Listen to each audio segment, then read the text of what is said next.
To order. We're going to start with the Pledge of Allegiance. So everyone please rise. If you don't have a flag, just face towards City Hall. And I'll lead, all right? Hold on, I don't have a full suit. Ready, begin. I pledge allegiance to the flag of the United States of America and to the republic for which it stands, one nation, under God, indivisible, with liberty and justice for all. All right, thank you. And can we have roll call, please? Yes, Chair Baldino. Here. Vice Chair Newman. Present. Commissioner Wingate. Here. Commissioner Kildoff. Here. And Commissioner Hessler. I'm here. All right, thank you, Venus. Next on the agenda is public communications. Have we received any emails as public communications?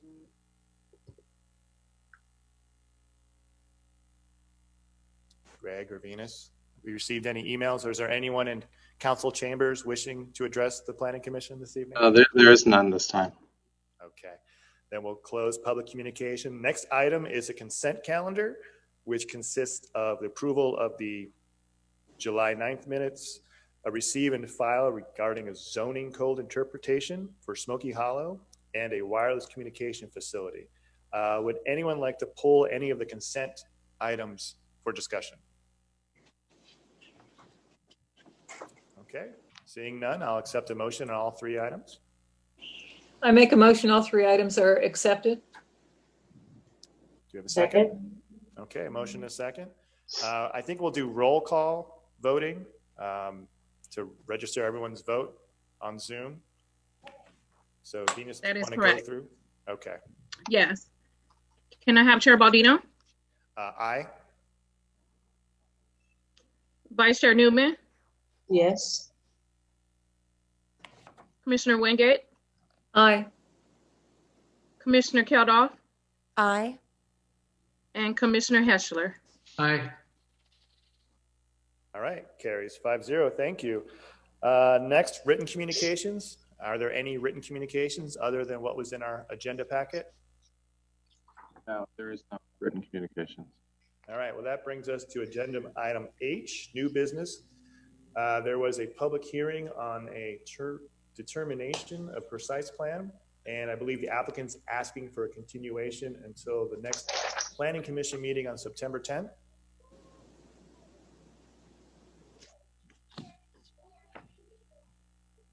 Is that correct?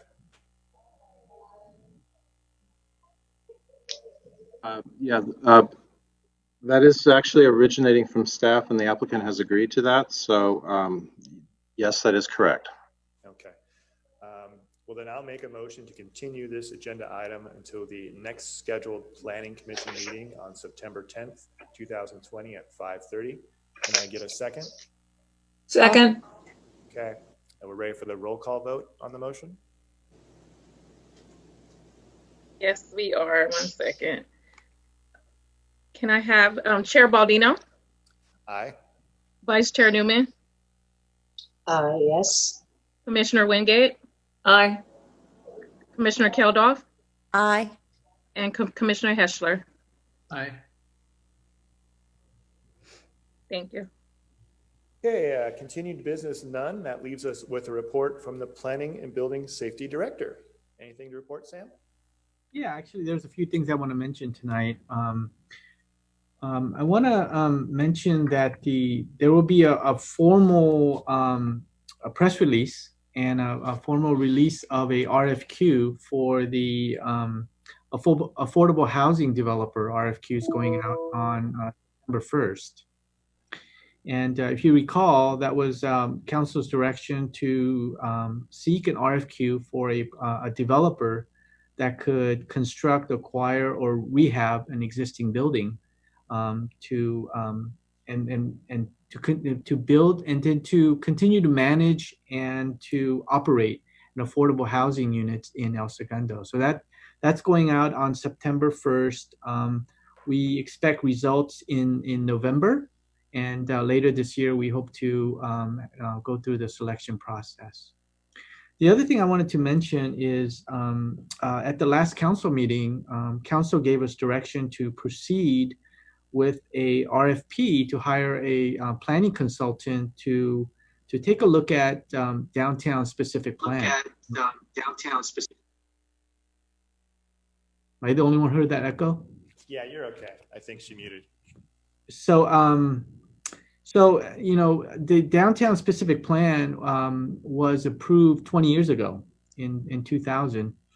Although the specific plan was never intended to expire or be voided any time, but it did say that that to go back and relook at the specific plan and see if it's still the best thing for our downtown. So council has given us direction to go out for an RFP, get a planning consultant on board to take a look at that, and it may allow us or direct us to look at making significant changes in zoning in our downtown.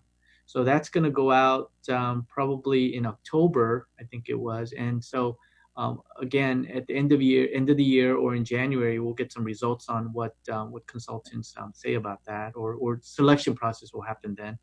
And then the last thing is there will be an RFQ that goes out. There's a lot of things happening right now. RFQ will be going out for on partnering with a developer to do a public-private partnership on what to do with the Civic Center. And so, you know, the RFP for the downtown kind of goes hand in hand with the RFQ for the Civic Center, because a developer, we're going to look for an opportunity to see what kind of creative projects a developer may come to us on the Civic Center site, and that will kind of control or lead us to what kind of changes that may be needed for the downtown zoning. So we have a lot to look forward to. And I think the Planning Commission will play a huge role in that end of this year and early next year. So just wanted to report to you on that. That's it. Thank you. Thanks, Sam. What is the intention with the Civic Center? Is it to repurpose that for maybe a commercial or even residential, or is it just to try to reorganize the Civic Center so that public facilities are more accessible? Yeah, so as part of the city's, as you know, the council gave us a strategic plan, which is a three-year plan. And one of the items in that strategic plan is to take a look at the Civic Center and see if that's the highest and best use of the land that we have. So that's what we're doing, and we're seeking a public-private partnership, and we'll be reaching out to well-known developers and see what they think our Civic Center can be used for. It could be a mixture of commercial housing and with built-in civic center services built within it. So we don't really know what it's going to encompass, but we're excited to see what kind of ideas come out of the developers. Have other cities done this type of thing, where they reimagine their public spaces like this? Yes. Sorry to interject. Jay, can you Ryan, can you speak into your mic? Yes. Please, So, thank you. yeah, so cities have done this. Probably the most recent example of this is Long Beach. Long Beach in the last 4 or 5 years. The project just finished, I think it was last year. But they had an old mid-rise, maybe even a high-rise city hall building, which was in need of a earthquake retrofit, which at a huge cost. So they partnered with a developer that utilized city land, and the developer built the new building and new high-rise building, and the Civic Center services went into that new building. So there's examples of this. And again, the council hasn't approved anything or agreed to anything, but they did give us the go and find some developers that will come up with some creative ideas. And I'm sure there will be a tremendous amount of public input and discussion before any final decisions are made. So, Sam, is that RFQ simply a call to developers to show what things they have done in the past, or is this an actual creative assignment at this stage of the process? Yeah, the first phase, and that's why we call it RFQ instead of the RFP, is we're looking for their past successes, their qualifications, and then from there, the thought is that the right developer with the right qualifications and the right history of success will partner with the city, and then from that point on, they'll envision a project. Gotcha. And question, Sam, are these oh, sorry, Brenda. I should use my hand. The RFQ for both the affordable housing and the civic center, those will be publicly posted, or are they going out to a pre-approved list of developers? No. We're blasting that out to a list. They're posted on our website, right, Greg? And yeah, we're going to let as many people know about that as much as possible. Okay, great. Yeah, Go ahead, Greg. they will be posted as they're done. Yeah. And I was just curious, Sam, if the city's been approached by a developer yet to kind of start the process, kind of get those juices flowing. Have we been approached yet? there's probably some initial discussions, but there hasn't been any official talk of it. No, nothing formal yet, but just a lot of dormant opportunity that could then generate further energy in the downtown. Yeah, there's probably some initial discussion. And the last thing I wanted to point out is probably in my mind, the last and the most important is we're losing Brenna today. Today's her last day. Oh, no. If you haven't heard, Brenna is moving on. She's accepted really a great opportunity for her. It's closer to home. In fact, it's probably a good bike ride away from her home. But she's accepted. We're going to miss you. She's accepted a position at Palos Verdes Estates. So there she is. Yay! We'll miss you, Brenna. Good luck. Happy and sad at the same time, I'm sure. But Brenna, do you want to say a few words? Yeah, it's very bittersweet. You know, I've been here for 3 years, and almost to the day 3 years ago, I introduced myself to you all. So it's very poignant that this is my time to say goodbye now too. But I've learned a lot in the last 3 years, and I've really enjoyed every project that's come in and working with everyone in our department. And it's been like a family to me. So it is hard to leave. I'm sad, but I'm excited. It's a great position that I've been offered, and it's going to be a really good launching point for my career. So moving forward, I think it's going to be a really great move for me. So I'm very excited. I'll be right up the hill in PV Estates, so I can always come back and say hi. We hope Brenda, so.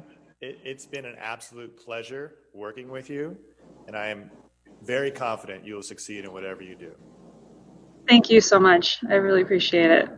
Yeah, and it's been wonderful working with all of you. So We will miss your smiling face.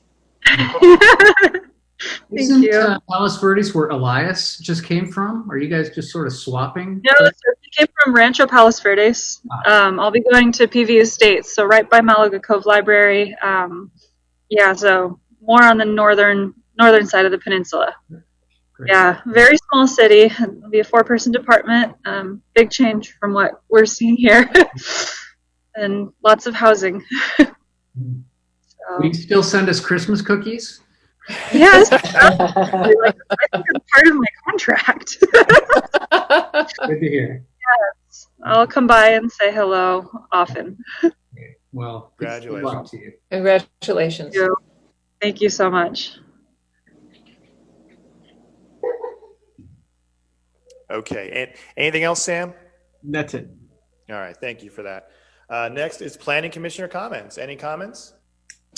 Yeah, I want to thank Sam and Greg for answering some questions that I had about an auxiliary unit that's being built in town that was called the Sore of Thumb ADU by the neighborhood. So they explained that it does meet code, but it was a challenge. So I will just refer people to Greg and he can explain it to them too. Yeah, I think I know what property you're talking about, and I've fielded a lot of questions for which I have no answer. So I will also direct people to Greg or Sam. I will forward Greg's explanation to you. Okay, that would be great. Uh-huh.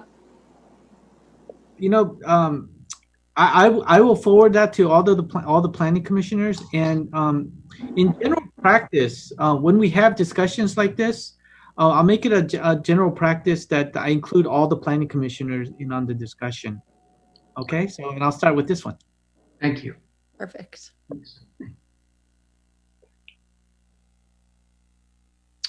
I'll jump in with a comment.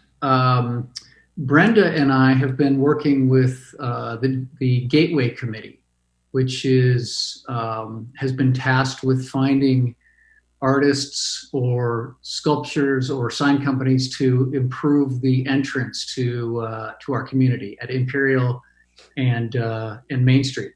And so this started last, almost a year ago, actually. But in that time, our committee worked hard to find a bunch of qualified artists and land planners, landscape architects, and really had a great pool to choose from. We selected 2 firms, and they are now working together to combine their thinking. And I will be presenting that work in progress to City Council on September 15th. So just wanted to give you guys an update that is moving along, and I think we all are looking forward to seeing a better looking entrance of our community. Yes. Is that project going to be funded by the Arts and Cultural Committee money? Well, so there was a fund set aside by City Council last year. They put a number down that was frankly ambitious to meet. But since then, the Arts and Culture Committee is now kind of the darling of all the committees because they've got some money coming in with the transit-oriented tax. So I think they have a pool of almost $400,000 or something like that. So yes, and Arts and Culture Committee has agreed to fund that sign with part of that budget. Great. Actually, I saw Sam. I've heard it's a much greater number than that, Jay. I think they're sitting on a beautiful loft of dollars and cents. Well, this was 2 months ago that I heard that number. So it's not that many hotel rooms have sold since then, but. Where are we at, Sam? Just in round numbers, not exact. I probably 600. It's a percentage of the valuation of projects that come through the Building and Safety Department, and we're getting projects. And so, if you it's almost surprising, but we added up all the projects that's happening and the construction costs related. There's in the next 2 to 3 years, if there's no new projects that came in today, we would be looking at about $1 billion of construction that's happening in our city in the next 2 to 3 years. So projects are coming in, and the Arts and Commission get their percentage. And by the way, thank you for clarifying that. I said the TOT tax, which is a small chunk of that. It is the Percent for Arts project that is funding that. I'm curious, Sam, have you seen anyone pull off of projects in this recent environment? So anyone who's either pulled applications from a business standpoint in the last 6 months, given the pandemic and kind of slow starts, or it doesn't sound like if there's $1 billion projected, then it hasn't had that kind of an impact maybe. We have seen some people who probably are kind of a wait and see mode. Probably most notably examples of like the Raytheon Phase 1 project, which is right off El Segundo. that project's kind of, stalled. So I think some people are just kind of wait and see, but they're certainly not walking away from the project. What might have happened in the next 6 months may happen in the next year or year and a half, but no one's walking away on projects. And then others have really worked hard to get moving while maybe the construction cost is maybe better than it has been and things like that. So, but it's not as bad as what we saw in 2008, 2009, when all of a sudden, when everybody was emailing, phone calling, and it just stopped in 2008, 2009. We're not seeing that. So Good. Sam, I've been asked about the Topgolf. Can you give us any update or status on that particular project? So let's see. What can I say about that? The finals. I'll say that it's probably been a week or two that I've heard an update myself, but the final agreements haven't been completed yet. But Topgolf has told us that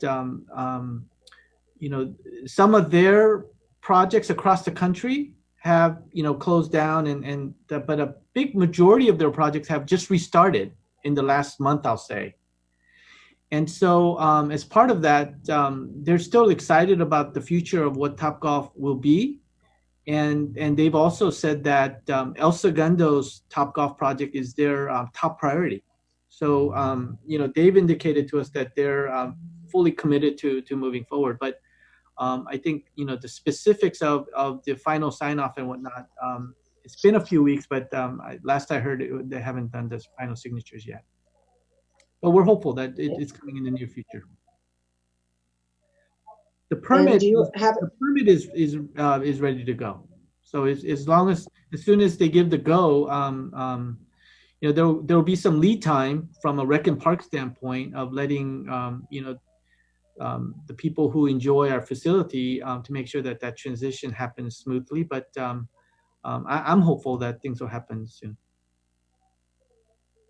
And do you have any update on the Pacific Coast Commons, not project, but potential project, I guess, out there on the highway? Yeah, so that project is moving forward like, nothing stalled. They're working on environmental documents. In fact, we're getting reports in right now. So staff is reviewing reports that are coming in.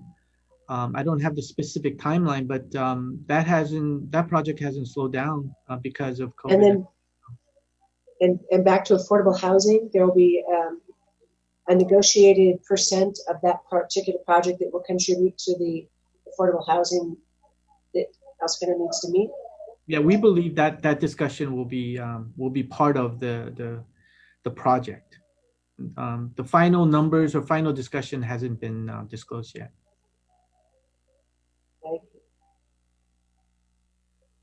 Well, on that topic, I'll just add one comment that I think we've already talked about, but I'm excited to be part of the LA County Affordable Housing Coordinating Committee, which has so far just been a legislative update, of which there are a number of things coming out of Sacramento and the county quickly. The top two, I think, for any local residents would be an eviction defense protection program and some rent relief, but you do have to qualify it. I believe it's 50% area median income or below.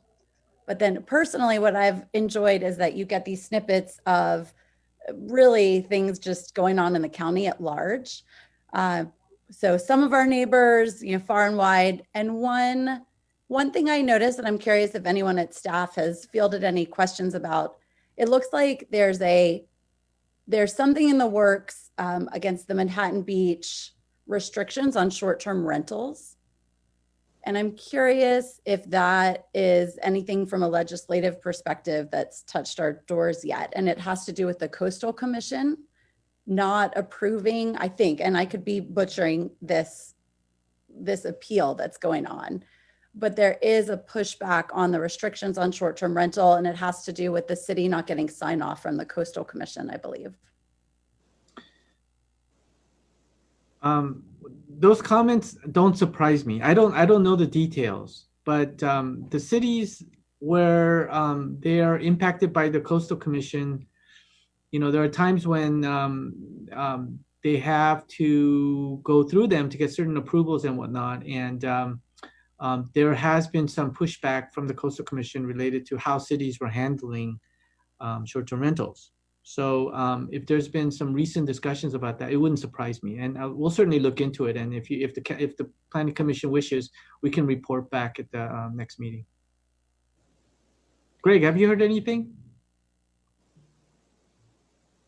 So the Coastal Commission was weighing in on short-term rentals. They were absolutely going against cities that were putting heavy restrictions on them.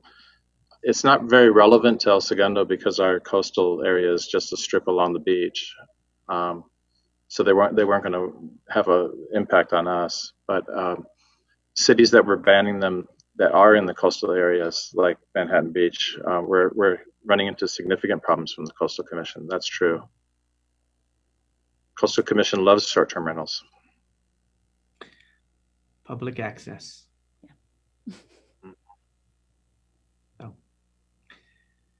I guess it's been a while. You guys have a lot of questions. You need to meet more often. So You guys are in the know of all That's the right. fun things. there's a lot going on. There's really a lot going on these days, and it's exciting. It's exciting for El Segundo these days. Well, I appreciate all the work you and staff are doing, even with the different world we live in.